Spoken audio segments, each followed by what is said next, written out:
قدرمنو لیدونکو السلام علیکم. ستړي مه شئ. د نن ورځې تازه ډیر مهم او لنډ خبرونه له موږ څخه په لنډه کې واورئ.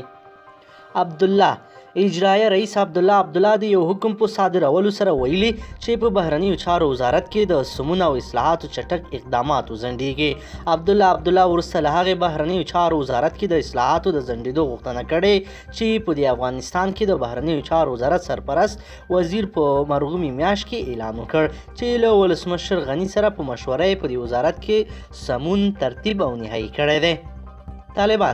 طالبان وایي تېره ورځ د بګرام زندان په اول بلاک کې دولتي عسکرو قرآن کریم او حدیثو ته توهین کړی او کله چې بندیانو په وړاندې غبرګون ښودلی هغوی هم شکنجه کړي، لاسونه او پښې ورته مات کړي او د کوما تر حده یې رسولي دي.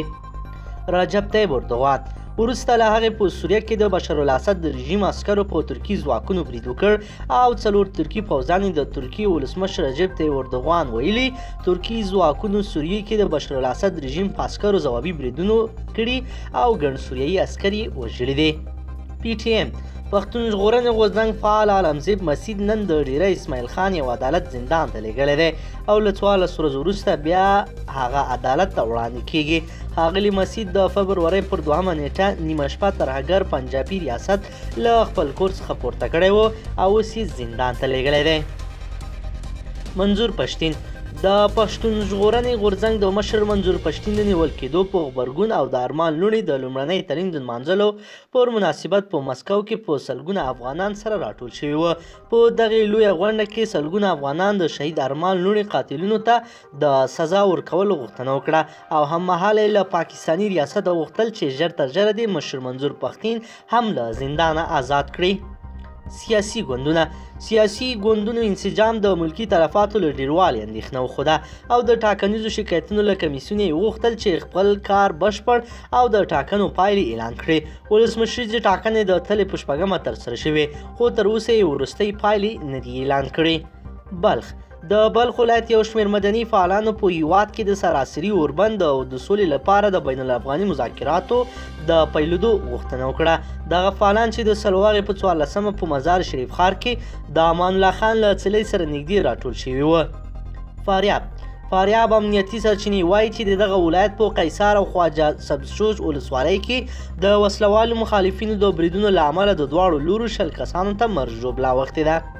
عبدالله ګډ حکومت اجرایه رئیس ډاکټر عبدالله وایي د تاوتریخوالي کمولو په اړه هر ګام به د سولې خبرو کې مثبت ولري او د خبرو له پیل وړاندې شرطونه یې ښودل سولې ته د نه ژمنتیا معنا لري.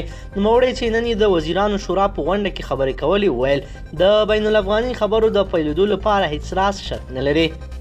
چین افغانستان کې د چین سفیر وایي دغه هیواد په ووهان ښار کې افغان محصلین روغ رمټ او له کرونا وایرس نه خوندي دي.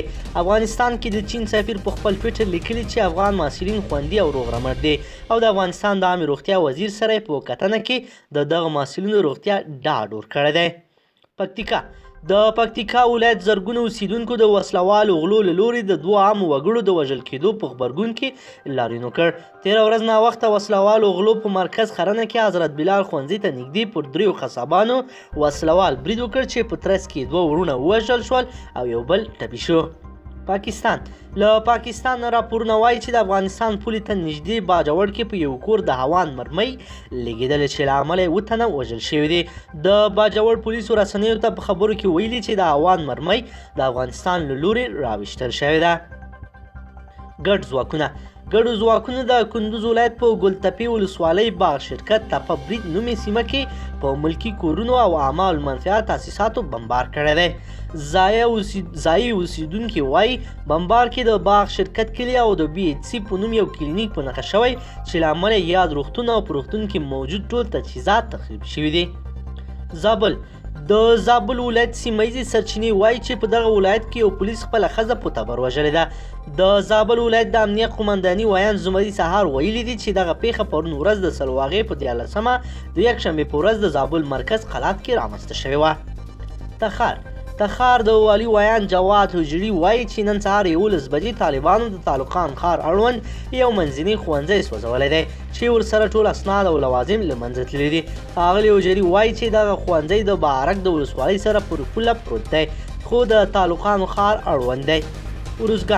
راپورونه وایي چې افغان امریکایي ځواکونو د اروزګان ولایت د مرکز ترینګوټ اړونده په د جوز سیمه کې د ملکي خلکو پر کورونو بمباري کړې چې له امله یې خلکو ته پراخ ځاني او مالي زیانونه وراوښتي دي. سیمه ییزې سرچینې وایي دغه هوایي برید کې د حاجي ولی محمد او حاجي ګلالي په نامه د دوو کلیوالو کورونه بشپړ ویجاړ شوي دي. مخابراتي شبکې د مخابراتو او معلوماتي ټکنالوژۍ سرپرست وزیر محمد فهیم هاشم وایي د مخابراتو وزارت په انټرنیټي شبکه او مخابراتي شرکتونو 1 جی بي انټرنیټ په 9 افغانۍ پلوري، خو دغه شرکت خپلو پیرودونکو ته 1 جی بي انټرنیټ په 250 افغانۍ ورکوي.